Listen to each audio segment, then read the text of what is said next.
Merci mon cher Jafar et donc Monsieur le Président et mes chers collègues, je remercie donc l'AMECO en collaboration avec le laboratoire Santé Médic qui ont permis donc me permettent de vous parler de l'état actuel de nos connaissances en matière clinique et thérapeutique de l'infection à Covid-19, cette infection qui est due à un virus inconnu et qui a été d'emblée violent dès le départ. Il a annoncé la couleur et donc il s'agissait d'un lourd challenge pour nous au Maroc. Je vais vous parler un petit peu de notre vécu, de comment on a appréhendé cette épidémie au départ, dans quel état d'esprit et comment par la suite on a pu s'organiser.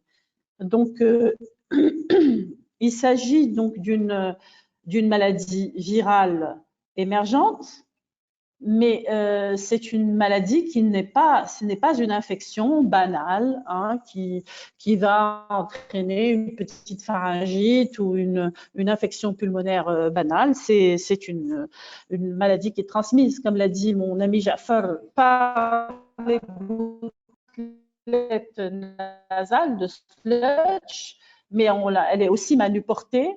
On la retrouve également. Il y a des publications qui sont apparues actuellement. On la retrouve dans les selles, dans les urines. Donc, il y a certainement plusieurs voies de transmission. Donc, il faut la contrer sur plusieurs fronts et ne pas être uniquement concentré sur la voie de transmission aérienne.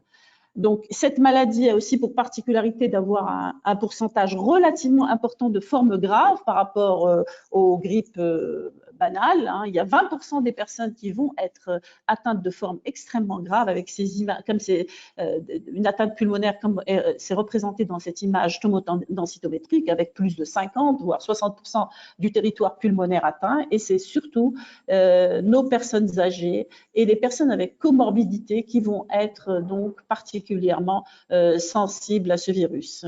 Les comorbidités étant principalement le diabète, l'hypertension, l'insuffisance cardio-respiratoire et tous les états d'immunosuppression, qu'ils soient acquis ou d'origine médicamenteuse. Donc, ce qui va se passer, c'est que ce virus ne va pas coloniser seulement les lymphocytes et entraîner une dépression lymphocytaire. Et on sait maintenant que c'est les lymphocytes T helper de type 1 qui sont les plus atteints. Et donc, la lymphopénie constitue un facteur pronostic. Mais il va très, très vite aller coloniser aussi le globule rouge. Et par conséquent, il va attaquer ces globules rouges et être responsable d'hypoxie. Comme je le dis toujours, comme dans une intoxication oxycarbonée. Pourquoi? Parce qu'il va entraîner une séparation de l'hème et de la globine et libérer dans la circulation, en particulier alvéolo-capillaire, du fer à l'état libre qui va être particulièrement toxique et inflammatoire au niveau de cette membrane d'échange alvéolo-capillaire. Par ailleurs, non seulement cela, mais aussi ce virus va aller s'attaquer aux pneumocytes de type 2 et aux cellules endothéliales qui expriment donc l'enzyme de conversion de type 2. Et tout cela va être responsable à la fois d'un phénomène inflammatoire extrêmement important et d'une maladie emboligène. Donc, comme dans le syndrome catastrophique des antiphospholipides, mais c'est une situation virale. Donc, une infection virale massive des éléments cellulaires de la barrière alvéolo-capillaire. Et plus tard, donc il faut être particulièrement vigilant, même sous traitement, jusqu'au 10e jour de l'évolution de la maladie, on risque d'avoir un syndrome de détresse respiratoire aiguë tardif chez des sujets même jeunes, et on l'a constaté chez nous dans notre contexte marocain, chez des personnes qui seraient apparemment en phase de guérison. Donc, il faut toujours une vigilance.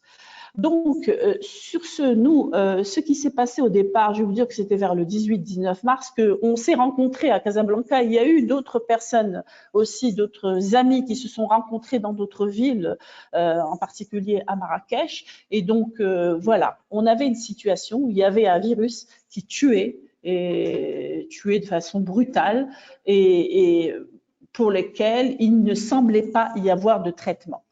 Et donc, nous, on a un petit peu réfléchi. Notre population, on va voir, c'est une population qui est relativement jeune, mais nous avons quand même un pourcentage de population entre 30 et 60 ans qu'il fallait prendre en considération. Et donc, ce pourcentage de la population entre 30 et 60 ans, ça représente environ, mon ami Jafar qui a fait le calcul, environ 7,5 millions de la population.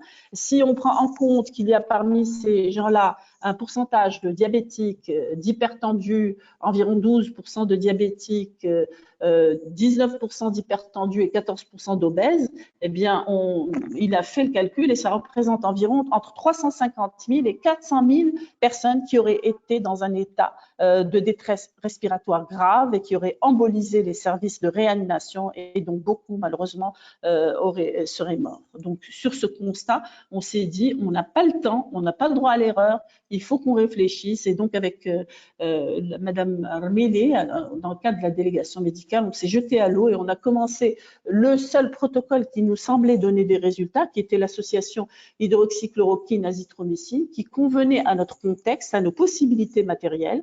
Et donc, nous avons commencé à traiter. Donc, le ministère de la Santé nous a établi un protocole que nous suivons donc à la lettre, qui comporte en première intention cette hydroxychloroquine associée à l'azithromycine. Bon, on peut aussi utiliser la chloroquine, mais honnêtement, je vous dis, d'après notre expérience et notre vécu, franchement, l'hydroxychloroquine donne beaucoup moins d'effets secondaires que la chloroquine. Ceci étant, si on n'en dispose pas, on peut très bien traiter par la chloroquine également. Et il est prévu par notre ministère des traitements de deuxième intention, le lopinavir-ritonavir que nous avons, avec lequel on traite les patients ayant une infection rétrovirale. Il y a, et nous sommes en observation de d'autres protocoles avec le favipiravir à 200 mg et le redemsivir. Mais je vous dis tout de suite que dans les protocoles actuels, avec ces deux médicaments, il y a un taux de toxicité qui, si on veut être honnête, surpasse nettement les effets secondaires décrits avec l'hydroxychloroquine et l'azithromycine. Donc, mais ce qui était important, au vu de ce que je vous ai dit par rapport à la physiopathologie et l'activité de ce virus, on ne pouvait pas se cantonner à donner uniquement un traitement viral, c'est-à-dire un traitement qui va baisser la charge virale. Bien sûr, l'hydroxychloroquine va permettre, et ça on le sait depuis des années, de baisser la charge virale. Elle a aussi un effet immunomodulateur puisqu'on l'utilise dans bon nombre de maladies de système et que ça marche très très bien.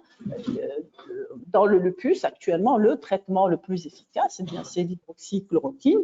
Mais tout ce que je vous ai dit auparavant, cette salve d'embolie pulmonaire, le phénomène inflammatoire extrêmement important qui est dû à l'afflux cytokinique, à l'orage cytokinique.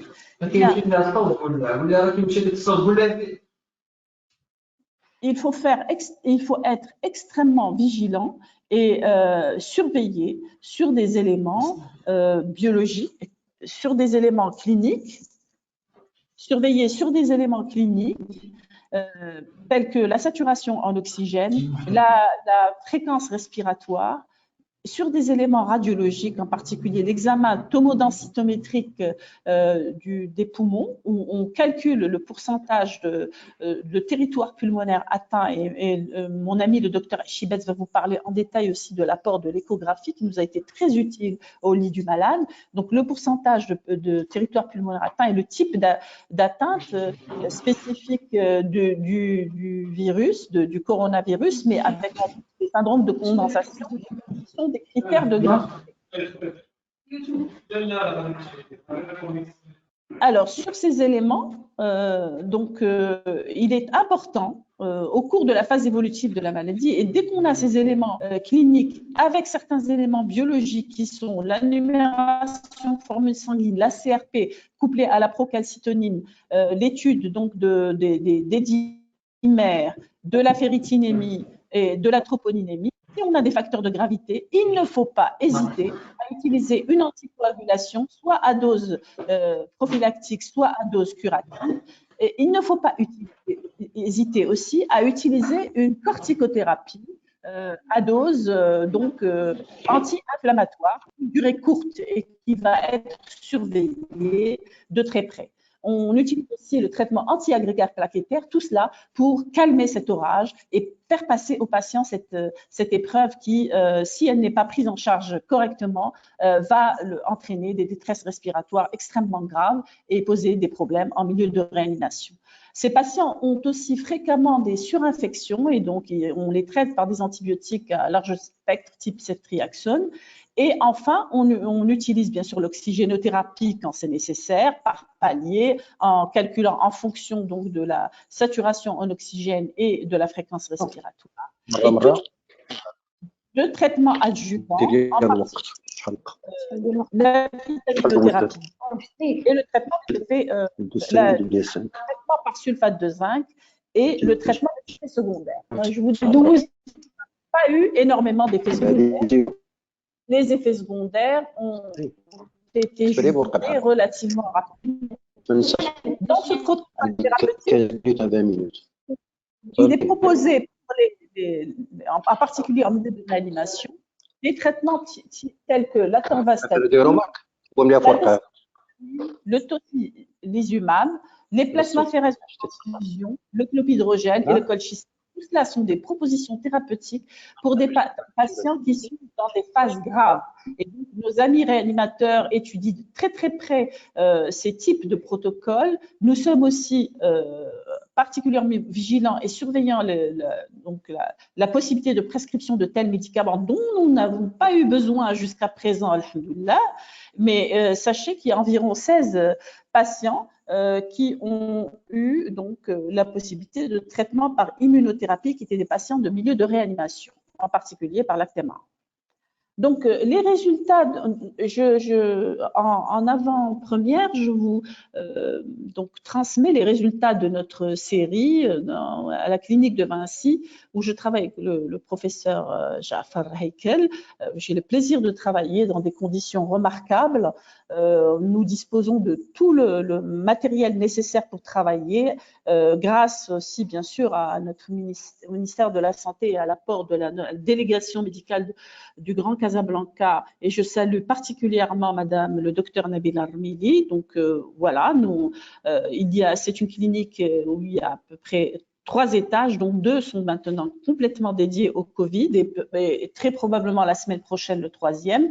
Nous avons eu donc une répartition pratiquement identique entre hommes et femmes, avec presque une égale répartition, 52% d'hommes, 48% de femmes. Dans les tranches d'âge, comme je vous disais tout à l'heure, vous voyez que c'est la tranche d'âge entre 30 et 70 ans qui est la plus importante. C'est une tranche d'âge donc relativement jeune, on va dire, mais vous voyez que la tranche d'âge mûre de 50 à 70 ans est la plus importante, avec pratiquement 41% des cas. Donc, au niveau des antécédents, ils sont très variés. Vous voyez qu'il y a quand même un taux de consommation d'alcool qui est assez élevé dans notre série, à 27%, le tabac aussi à 9%. Il y a 13% de diabétiques, 18% d'hypertendus, et un certain nombre de malades qui ont des pathologies cardiovasculaires hors l'hypertension artérielle. Nous avons aussi 7% de patients qui avaient des dyslipidémies. Les affections respiratoires représentaient 12%. Et voilà à peu près l'ensemble des pathologies associées qui pouvaient constituer une comorbidité que nous avons retrouvée. Au niveau des sources de contamination suspectées, eh bien, dans la série, cette série que nous sommes en train d'éplucher, je vous parle là de 64 cas épluchés sur les 90 patients que nous avons pu hospitaliser. Vous voyez que c'est une prédominance des clusters familiaux, avec pratiquement 59% de clusters familiaux. Il y a une notion de contact Covid+, dans 19% des cas. Des clusters professionnels, on a récupéré une partie dans à peu près 3% des cas. La notion de voyage à l'étranger est retrouvée dans 11% des cas. Et tout de même, dans 8% des cas, nous n'avons pas déterminé de source de contamination. La symptomatologie clinique ne diffère pas de ce qu'on retrouve dans les autres séries, avec une prédominance dans pratiquement la moitié des cas de la notion de fièvre, frisson, fébricule, donc cette fameuse triade, mais pas mal de symptomatologie respiratoire, avec 43% des patients qui avaient une toux et une dyspnée à type de polypnée. Les myalgies sont aussi relativement fréquentes, entrant dans le cadre d'un syndrome grippal dans 35% des cas. La notion d'anosmie et d'agueusie qui qui témoignent d'une atteinte type neurologique, donc avec atteinte des conductions nerveuses intéressantes, c'est l'olfaction et le goût, donc étaient retrouvés dans 15% des cas. La migraine aussi relativement fréquente, l'asthénie et la fatigue dans 25% des cas. Pharyngite dans seulement, je m'attendais à plus, mais chez ces 64 patients, on l'a retrouvé seulement dans 18% des cas. Il y a aussi les troubles digestifs dans 10% des cas. Des chiffres tensionnels élevés accompagnant la symptomatologie, également dans 18% des cas, et une désaturation en oxygène dès l'admission dans 15% des cas. À l'examen tomodensitométrique, il faut savoir qu'on a 10% des cas qui étaient il y avait un examen tomodensitométrique normal. Dans 80% des cas, nous avions des lésions relativement modérées et il y avait quand même pratiquement 5% des cas où on avait des condensations alvéolaires étendues et c'est le cas de patients qui ont été très très vite, en quelques heures, acheminés en milieu de réanimation médicale. Les paramètres biologiques étaient très importants pour nous parce qu'on s'est beaucoup penché sur les paramètres biologiques pronostiques qui nous ont permis de démarrer les fameux traitements symptomatiques dont je vous ai parlé tout à l'heure. Il s'agit de la ferritinémie lorsqu'elle est élevée, on s'est fixé 150. Les CPK et LDH, ces deux enzymes qui augmentent beaucoup dans les cas qui annoncent un syndrome inflammatoire important. Les dédimères aussi qui sont annonciateurs quand ils sont supérieurs à 500 annonciateurs de salve d'embolie pulmonaire. La troponinémie qui permet de surveiller et la fonction myocardique et coronaire, mais aussi elle est élevée en cas d'infection à Covid. La procalcitonine qui nous permet de juger s'il y a une surinfection ou pas. La CRP qui est souvent élevée. Et là, on a mis deux, on représentait un premier bilan et un deuxième bilan. Le deuxième bilan, on le fait en général à J5 du traitement pour être un petit peu à mi-chemin et surtout surveiller les gens qui risquent de s'aggraver même sous traitement pour redresser notre traitement ou le renforcer. Nous avons aussi étudié le TP, il a pu être bas chez certaines personnes. L'hyperleucocytose, donc couplée à la procalcitonine qui permet de commencer une antibiothérapie à large spectre, la lymphopénie qui est également un facteur pronostique, la thrombopénie et la clairance de la créatine. Donc finalement, pour ces résultats préliminaires, on peut dire que la plupart des formes, 92% des cas chez nous, c'est des formes relativement bénignes et qu'on a eu 8% de formes sévères. Je peux vous dire qu'on a eu 5 personnes qui ont été transférées en milieu de réanimation très très vite, dès le début, dès le premier jour d'hospitalisation. Pour une personne, c'était après 24 heures d'hospitalisation en attente de la libération d'un lit de réanimation parce que c'était au tout début. Parmi ces 5 personnes, malheureusement, 3 sont mortes, mais 2 sont actuellement en vie, négatives et chez elles. Donc, le protocole thérapeutique, nous avons utilisé l'hydroxychloroquine dans pratiquement 88% des cas. La chloroquine, mais juste chez certaines personnes, on avait commencé par la chloroquine et on a continué par l'hydroxychloroquine. Mon souvenir, c'est que chez 2 personnes, on a eu un épisode convulsif sous chloroquine et on a tout de suite donc traité. Et bon, avec une évolution tout à fait favorable, ces personnes sont toutes les 2 sorties chez elles et elles sont guéries. L'azithromycine également dans plus de 88% des cas. Et on a associé, comme je vous l'ai dit, la vitamine C, le zinc comme traitement adjuvant. Le paracétamol est utilisé en cas de besoin, l'antibiothérapie en cas de surinfection pulmonaire, l'oxygénothérapie chaque fois qu'on en a eu besoin avec une surveillance. Et puis avec pour nous, le seuil, c'était les 95% le taux de saturation de 95% sans oxygène. Et dès qu'il y a eu besoin d'oxygène, on a commencé à travailler par palier. Et si chez une personne, la personne descend en dessous de 92% avec oxygène, on se met en contact très très vite avec nos collègues réanimateurs. La corticothérapie a été utilisée relativement souvent, comme vous le voyez, dans pratiquement 65% des cas. Nous avons utilisé aussi dans le même pourcentage les traitements anti-agrégants plaquettaires ainsi que les protéines à bas point moléculaire. Les protéines à bas poids moléculaires ont été utilisées soit à dose isocoagulante, soit à dose hypocoagulante lorsqu'il y avait trop de facteurs de gravité et de risque de maladies emboligènes. Donc, les effets secondaires pouvant être liés au traitement et dont on parle tellement dans la littérature, eh bien, je peux vous dire que nous n'en avions pas tellement. Il y en avait 34%, tout à fait gérable par rapport à ce qu'aurait pu constituer la gravité de la maladie. Et donc, franchement, moi, des fois, je me demande, est-ce qu'on parle de la même hydroxychloroquine chez nous et dans certaines autres contrées? Donc voilà, au plan évolutif, on a pratiquement un taux de guérison qui dépasse les 80%, parce que vous savez qu'au Maroc, les critères de guérison sont des critères extrêmement exigeants, parce que si on doit parler de la guérison clinique, je peux vous dire que 100% de nos malades sont guéris cliniquement, mais ce qu'on retient au plan épidémiologique et pour la protection de la population, c'est la guérison biologique, c'est-à-dire qu'il faut une guérison confirmée avec deux prélèvements RT-PCR négatifs à 24 heures à 48 heures d'intervalle. Et je peux vous assurer que c'est extrêmement, au plan logistique, c'est très très lourd à obtenir, mais bon, on s'y tient et alhamdoulilah, ça marche. Certains patients qui ont mis beaucoup de temps à se négativer, parfois certains de nos patients ont mis 1 mois à se négativer, ont eu également des études sérologiques pour surveiller leur évolution en IgG. Mais je peux vous dire que ça demande aussi beaucoup de temps. Il faut un minimum de 3 semaines à 1 mois pour voir à peine apparaître le taux des IgG alors que les IgM commencent tout doucement à décroître.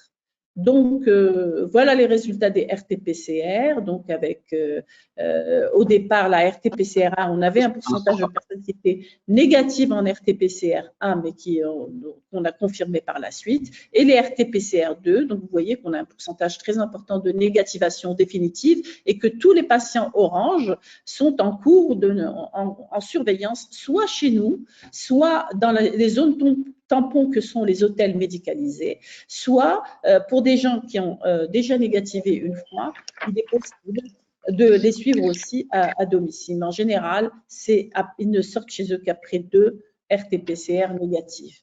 Voilà ce que je voulais vous dire dans l'ensemble par rapport donc à cette pathologie. Nous sommes très heureux parce que nous, vraiment, on est loin de la situation d'angoisse qu'on vivait nous-mêmes et nos patients au début. Nous sommes très rassurants rassurés et les patients surveillent vraiment patiemment, si je puis dire, la négativation de leur PCR parce qu'ils se sentent très très vite améliorés grâce donc au traitement antiviral et la conjonction des traitements symptomatiques. Donc, en fait, finalement, ce n'est qu'une question de temps d'attente. Et ce que je veux dire, c'est que la notion d'intervalle libre est extrêmement importante dans cette prise en charge. Au départ, on ne connaissait pas très très bien la maladie et certains patients ont mis du temps à venir consulter. Ou bien certains patients ont fait l'erreur de vouloir s'automédiquer chez eux. Et ce sont ces patients-là qui, malheureusement, ont fait les formes les plus graves et qui ont été transférés en réanimation du fait d'atteintes pulmonaires étendues. Donc, je conjure les patients et puis je demande à mes amis médecins généralistes qui seront dorénavant en première ligne dans la prise en charge de ces infections, de diagnostiquer le plus tôt possible ces infections et de les transférer en unité de traitement. Voilà ce que je voulais transmettre et je vous remercie. Et vraiment, nous travaillons maintenant dans une ambiance de sérénité. Je remercie pour cela tous mes collègues avec qui je travaille, en particulier mon ami le professeur Jafar Heikel et le docteur Achibat qui nous a énormément soutenus et qui a travaillé avec nous au lit des malades et va vous